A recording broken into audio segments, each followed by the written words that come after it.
Welcome back to the deep dive. Today, we're really digging into something critical, a domestic election that could honestly reshape security across Asia. Yeah, we're talking about the Philippines. The upcoming election there has incredibly high stakes, and believe me, both Washington and Beijing are watching very, very closely. Right. So our mission today for this deep dive is pretty clear. How can this one vote, this domestic choice, actually shift the balance of power between the U.S. and China, especially when it comes to the South China Sea? Exactly. And it really cuts to the core, doesn't it? It's about sovereignty, it's about security, but it's also about national identity, all playing out against this backdrop of, well, frankly, rising tension at sea. So we're trying to figure out which way the Philippines might lean. Yeah. Is it going to be sort of standing firm with allies or maybe seeking compromise because of economic pressures? That's the central question. Okay, let's start with the place itself, the South China Sea. For anyone needing a quick refresher, what makes these waters so contested? Why all the global attention? Well, first off, the sheer economic importance is huge. Yeah. You're looking at maybe a third of all global shipping passing through here. That's trillions of dollars in goods every year. Trillions, wow. Yeah. And the dispute, it really centers on China's claim, the Nine-Dash Line. It's this sweeping historical claim that covers almost the entire sea. Including waters that, under international law, clearly belong to the Philippines' own exclusive economic zone, their EEZ. Precisely. And China isn't just claiming it on paper, they're actively enforcing it. How so? What does that look like on the ground or, well, on the water? It looks like huge fleets of Chinese Coast Guard ships, maritime militia vessels too, and maybe most critically, they've built these large artificial islands on reefs and shoals. And they've militarized them. They have, adding runways, ports, radar systems. It's about physically controlling the space. Okay, but Manila pushed back on this legally, didn't they? Back in 2016. They did. They took China to the Permanent Court of Arbitration at The Hague, and they won overwhelmingly. So the ruling came down firmly on Manila's side. Absolutely.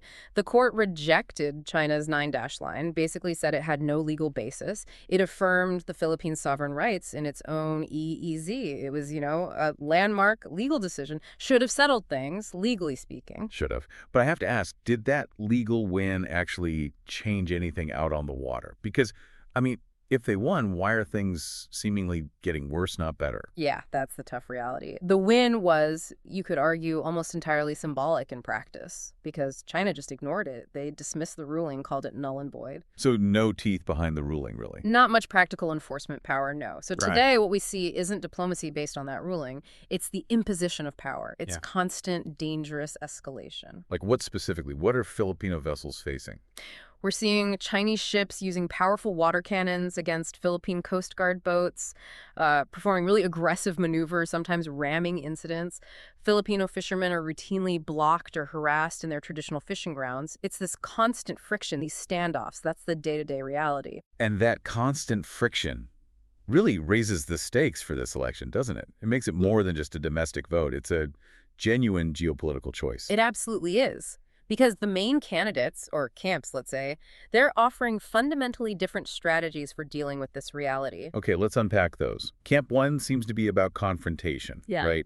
Standing up to Beijing, relying on alliances. Exactly. This approach emphasizes the Hague ruling, talks tough on sovereignty, and really leans into strengthening defense pacts. So boosting ties with the U.S., Japan, Australia, more joint patrols, more military cooperation. And this is kind of the direction we've seen under the current President Marcos Jr. Yes, very much so. He's significantly strengthened the relationship with Washington, especially through expanding that Enhanced Defense Cooperation Agreement, or EDCA, more U.S. access to Philippine bases. Okay, so that's one path. What's the alternative? Camp 2. Camp 2 is about reconciliation and economics. The thinking here is that direct confrontation is just too risky, too costly for the Philippines. So pragmatism over principle, maybe? You could frame it that way. The argument is that economic survival, jobs, stability, that has to come first. So the goal is to mend fences with Beijing, avoid anything that looks like provocation, and actively seek Chinese investment, infrastructure, energy, trade. Pitching it as the path to prosperity for the average Filipino. Right. Get the economy moving, even if it means, perhaps, being quieter about the maritime disputes. But choosing either path seems incredibly risky. It is. It's the core dilemma for the country. Align too closely with the U.S., you risk getting caught in the middle of a superpower conflict, something the Philippines definitely doesn't want and can't afford. But if you go the other way, try to appease Beijing. Then you risk sacrificing your sovereignty, your territorial integrity, the very things confirmed by that international court ruling.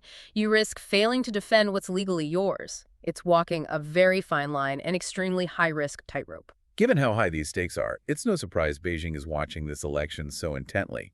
What's their specific interest? Why is the Philippines so strategically important to China? Geographically, the Philippines sits in a really crucial position. It's part of what military strategists call the first island chain. It essentially acts as a barrier, blocking China's easy access out into the wider Pacific Ocean. So, controlling or influencing the Philippines helps China project power. Absolutely. A neutral or friendly government in Manila makes it much easier for China to control those vital sea lanes passing through the South China Sea and to move its naval forces out into the Pacific. It's fundamental to their maritime ambitions. And they don't just rely on, hard power like the Coast Guard. There's a soft power element too, right? Trying to influence politics from within. Oh, definitely. Economic leverage is a major tool. We've seen reports over the years, especially around election time, of China offering significant incentives. Things like big infrastructure loans, favorable trade deals, promises of increased tourism, major investment pledges. Aimed at supporting candidates who promise what? Friendship with China. Basically, yes. Candidates perceived as being more accommodating to Beijing's interests. It's about showing tangible economic benefits that come with cooperation. But it feels like there's a disconnect there, because while Beijing might be offering those economic carrots, their ships are out there using the stick, the water cannons, the ramming. And that's become the crucial counterpoint. That constant visible aggression at sea, it seems to be undermining the effectiveness of the economic goodwill campaign. How significantly? Hugely significant. Filipino public opinion has soured dramatically towards China because of these incidents. You look at recent reliable polls, and they show something quite startling. Over 80% of Filipinos now say they distrust Beijing. 80%. That's an overwhelming majority. It is, and it makes the political calculation very, very difficult for any candidate who wants to campaign on a platform of reconciliation or closer ties with China. Even if they promise economic benefits, they're running against this incredibly strong tide of public sentiment. Okay, let's flip to the other major power watching this, the United States. The Philippines is America's oldest treaty ally in Asia. How central is the U.S. role now? It's absolutely central, especially with the renewed focus under the EDCA, the Enhanced Defense Cooperation Agreement. Right, you mentioned the expansion of that earlier, the 9 sites. Yes, U.S. forces now have access to 9 specific military sites across the Philippines. And the key thing is their location. Some of these sites are in the north, facing towards Taiwan. Others, particularly those near Palawan, look directly out onto the South China Sea. So they provide strategic positioning for the U.S. Critical positioning for surveillance, for rapid response, for projecting presence in both potential flashpoints, Taiwan and the South China Sea. So if Camp 1 wins, the pro-alliance camp, that means deeper U.S.-Philippines cooperation, more joint exercises, solidifying that U.S. posture. Almost certainly. You expect to see a continuation, probably an acceleration, of joint military activities and strategic alignment. And if the election goes the other way, towards Camp 2, the reconciliation path. What does that mean for Washington? That would likely trigger some major shifts. You could expect a cooling of relations with the U.S., probably softer language from Manila regarding China's actions in the South China Sea. And critically, there might be moves to renegotiate or even scale back that U.S. access under EDCA. Which would have implications beyond just the U.S.-Philippines relationship. Definitely. Other regional players, Japan, Australia, even India are watching this very closely. They rely on stability in those sea lanes, and many are wary of China's growing assertiveness. A shift in Manila's stance away from alliances would unsettle the entire regional security picture. This brings us back, though, to the Filipino voter. Because for most people, day to day, these big geopolitical games might feel distant compared to immediate concerns like jobs, food prices, corruption. That's absolutely right. And that's the real tension come election day. The candidates have to connect foreign policy choices to those kitchen table issues. So how does that connection work? Let's take the China relationship. Big trading partner, right? Undeniably. China is one of the Philippines' largest trading partners. So antagonizing Beijing, cutting ties that carries a real risk of economic pain, fewer exports, less investment. That's the argument for engagement. But the economic path with China isn't always smooth either, is it? There are downsides. We hear about the risk of debt traps associated with some large Chinese infrastructure loans, though the extent of that is debated.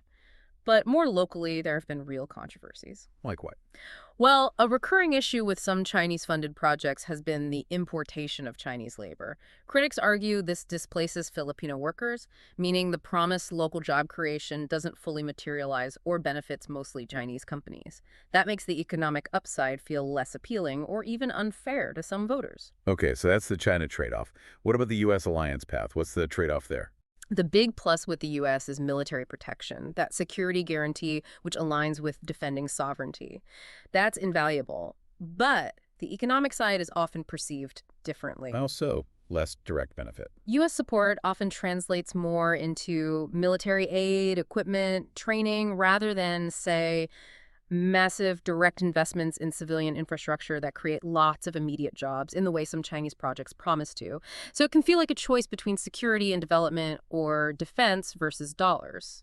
So when a voter steps into that booth, what's the fundamental question they're grappling with, boiling it all down? It really goes beyond just picking a candidate. It's an almost existential question for the nation right now. Do you want a government that fights harder for sovereignty, stands up to China, even if that means more tension, maybe economic instability and deeper reliance on the U.S.?